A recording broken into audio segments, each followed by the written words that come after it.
नमस्कार दोस्तों, आप सभी का स्वागत है हमारे इस YouTube चैनल सनातन लोक पर। अभी तक आपने हमारे इस चैनल पर महादेव के 12 ज्योतिर्लिंगों में से पहले 6 ज्योतिर्लिंग की स्थापना की पौराणिक कथा सुनी। आज हम 7वें ज्योतिर्लिंग श्री त्र्यंबकेश्वर ज्योतिर्लिंग के बारे में बात करेंगे। लेकिन उससे पहले अगर आपने पहले वीडियोस नहीं देखे हैं तो अभी नीचे डिस्क्रिप्शन में उन वीडियोस के लिंक पर क्लिक करके आप वो वीडियोस देख लें। इस YouTube चैनल को सब्सक्राइब कर लें और साथ में बेल आइकन को भी प्रेस कर दें। तो चलिए दोस्तों, शुरू करते हैं आज का वीडियो। आज हम बात कर रहे हैं श्री त्र्यंबकेश्वर ज्योतिर्लिंग के बारे में। श्री त्र्यंबकेश्वर ज्योतिर्लिंग महाराष्ट्र के नासिक जिले में ब्रह्मगिरी पर्वत की तलहटी में स्थित है। इस ज्योतिर्लिंग की स्थापना की पौराणिक कथा इस प्रकार है। प्राचीन काल में गौतम नाम के एक ऋषि थे। उनकी पत्नी का नाम अहिल्या था। ब्रह्मगिरी पर्वत के निकट वो निवास करते थे। एक समय वहां कई वर्षों तक वर्षा नहीं होने के कारण भयंकर अकाल पड़ा। तब गौतम ऋषि ने 6 महीने तप करके वरुण देव को प्रसन्न किया। वरुण देव ने प्रकट होकर वर मांगने के लिए कहा। तब गौतम ऋषि ने वर्षा के लिए प्रार्थना की। वरुण देव ने गौतम ऋषि को 1 हाथ गहरा गड्ढा तैयार करने के लिए कहा और उस गड्ढे को दिव्य जल से भर दिया। वरुण देव ने गौतम ऋषि से कहा कि हे महामुनि, यह कभी समाप्त न होने वाला अक्षय जल मैं आपको प्रदान करता हूँ। यह कहकर वरुण देव अंतर्ध्यान हो गए। उस जल के कारण वृक्ष तथा अनेक प्रकार के फल फूल वहां लहलहा उठे। यह समाचार सुनकर वहां दूसरे सहस्त्रों ऋषि मुनि, पशु पक्षी तथा अन्य जीव आकर रहने लगे। उस जल के द्वारा दूसरों का उपकार करके महर्षि गौतम को बड़ा सुख मिला। किंतु उसी जल को लेकर अन्य ब्राह्मणों की स्त्रियां अहिल्या से नाराज हो गईं और उन्होंने अपने पतियों को गौतम ऋषि का अनिष्ट करने के लिए उकसाया। उन सभी ब्राह्मणों ने गणेश जी की आराधना की। भक्त पराधीन गणेश जी ने प्रकट होकर वर मांगने के लिए कहा। तब वे ब्राह्मण बोले, भगवान आप ऐसा उपाय कीजिए जिससे सभी ऋषि गौतम को आश्रम से बाहर निकाल दें।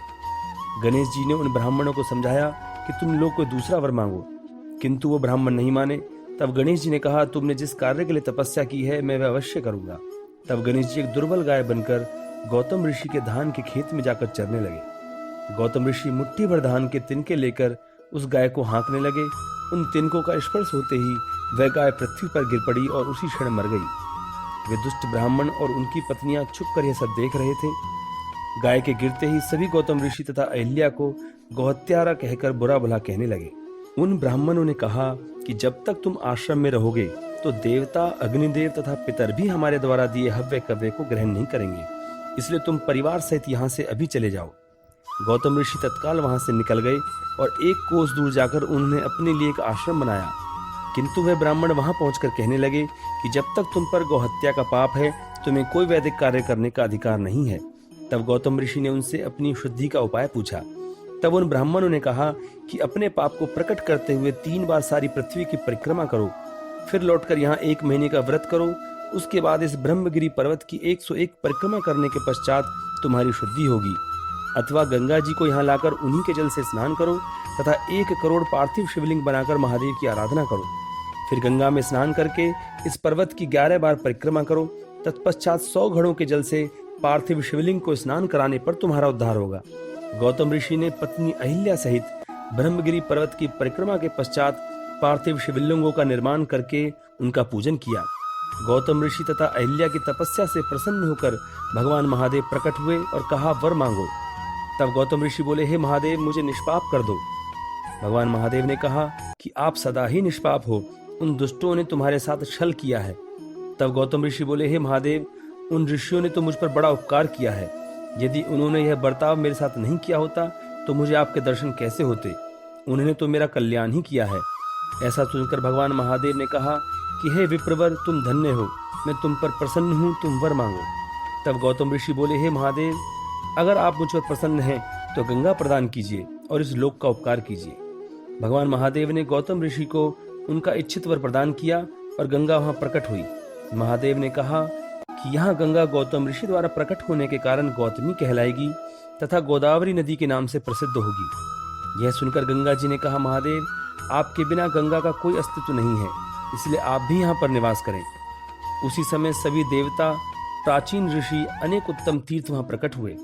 उन्होंने आदर से जय जयकार करते हुए गौतम ऋषि, भगवान महादेव तथा गंगा जी का पूजन किया। महादेव ने प्रसन्न होकर कहा, हे श्रेष्ठ देवताओं, वर मांगो। तब सभी ने कहा कि हे महादेव, जन कल्याण के लिए आप भी गंगा जी के साथ यहाँ निवास करो, और जब जब बृहस्पति सिंह राशि में आएंगे तब तब हम सभी देवता, सभी उत्तम तीर्थ भी इस स्थान पर आया करेंगे, और जब तक बृहस्पति सिंह राशि में रहेंगे तब तक हम यहीं निवास करेंगे, और उस समय गंगा जल में त्रिकाल स्नान और भगवान शंकर के दर्शन करके हम शुद्ध होंगे और आपकी आज्ञा लेकर अपने स्थान को लौटेंगे। इस प्रकार देवताओं तथा ऋषियों की प्रार्थना पर भगवान महादेव वहां पर एक ज्योतिर्लिंग के रूप में निवास करने लगे। यही ज्योतिर्लिंग त्र्यंबकेश्वर ज्योतिर्लिंग के नाम से विख्यात हुआ। यह ज्योतिर्लिंग गौतमी तट पर स्थित है। जो भक्ति भाव से इस ज्योतिर्लिंग का दर्शन, पूजन, स्तवन एवं वंदन करता है वह समस्त पापों से मुक्त हो जाता है। दोस्तों, यह थी श्री त्र्यंबकेश्वर ज्योतिर्लिंग की स्थापना की पौराणिक कथा। अब हम बात करते हैं इस ज्योतिर्लिंग से जुड़े कुछ रोचक तथ्यों के बारे में। त्र्यंबकेश्वर मंदिर में ज्योतिर्लिंग के स्थान पर एक छोटा सा गड्ढा है जिसमें 3 छोटे छोटे लिंग हैं। ये तीनों लिंग ब्रह्मा, विष्णु तथा शिव, इन तीनों देवों के प्रतीक माने जाते हैं। भोर के समय होने वाली पूजा के बाद इस पर चांदी का पंचमुखी मुकुट चढ़ा दिया जाता है। मंदिर के निकट ही ब्रह्मगिरी पर्वत है। इसी पर्वत पर गोदावरी नदी का उद्गम स्थल है। इस पर्वत के ऊपर जाने के लिए 700 सीढ़ियां हैं। इन सीढ़ियों पर चढ़ने के बाद 2 कुंड मिलते हैं जिनका नाम राम कुंड तथा लक्ष्मण कुंड है, और शिखर के ऊपर पहुंचने पर गौमुख से निकलती हुई भगवती गोदावरी के दर्शन होते हैं। इस प्राचीन मंदिर का पुनर्निर्माण 3रे पेशवा बालाजी अर्थात नाना साहब पेशवा ने करवाया था। इस मंदिर का जीर्णोद्धार 1755 में शुरू हुआ था और 31 साल के लंबे समय के बाद 1786 में जाकर पूरा हुआ। यह मंदिर काले पत्थरों से बना है। उज्जैन तथा ओमकारेश्वर की ही तरह त्र्यंबकेश्वर महादेव को इस गांव का राजा माना जाता है। इसलिए प्रत्येक सोमवार त्र्यंबकेश्वर के राजा अपनी प्रजा का हाल जानने के लिए नगर भ्रमण पर निकलते हैं। इस भ्रमण के समय त्र्यंबकेश्वर महाराज के पंचमुखी सोने के मुखौटे को पालकी में बैठाकर गांव में घुमाया जाता है। फिर कुशावर्त तीर्थ घाट पर स्नान कराया जाता है। इसके बाद मुखौटे को वापस मंदिर में लाकर हीरे जड़ित स्वर्ण मुकुट पहनाया जाता है। कुशावर्त तीर्थ की कथा भी काफी रोचक है।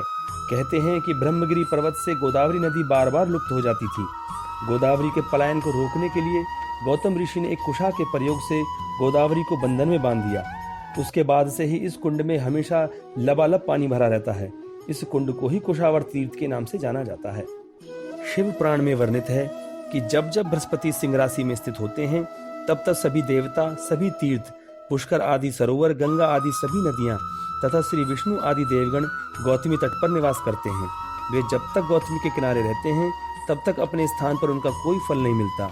जब वे अपने प्रदेश में लौट आते हैं तभी वहां इनके सेवन का फल मिलता है। दोस्तों, अब बात करते हैं कि त्र्यंबकेश्वर ज्योतिर्लिंग के दर्शनों के लिए कैसे पहुंचा जाए।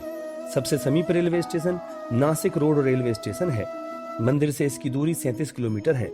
नासिक रोड रेलवे स्टेशन से ऑटो द्वारा पहले आपको नासिक बस स्टैंड जाना होगा। नासिक रोड रेलवे स्टेशन से बस स्टैंड 7 किलोमीटर की दूरी पर है। यहाँ से मंदिर के लिए बस सेवा उपलब्ध है। सबसे समीप एयरपोर्ट नासिक एयरपोर्ट है। मंदिर से इसकी दूरी 55 किलोमीटर है। यहाँ से मंदिर के लिए टैक्सी सुविधा उपलब्ध है। विशेष पूजा अनुष्ठान अथवा मंदिर की अन्य जानकारियों के लिए आप मंदिर की ऑफिशियल वेबसाइट www.trambakeshwar.com पर विजिट कर सकते हैं। दोस्तों, आज की वीडियो में बस इतना ही। आशा करते हैं त्र्यंबकेश्वर ज्योतिर्लिंग से जुड़ी सभी जानकारियां आपको पसंद आई होंगी। वीडियो को लाइक कर दें और ज्यादा से ज्यादा शेयर भी कर दें। हम फिर मिलेंगे नेक्स्ट वीडियो में एक और ज्योतिर्लिंग श्री वैद्यनाथ ज्योतिर्लिंग की जानकारी के साथ। धन्यवाद दोस्तों।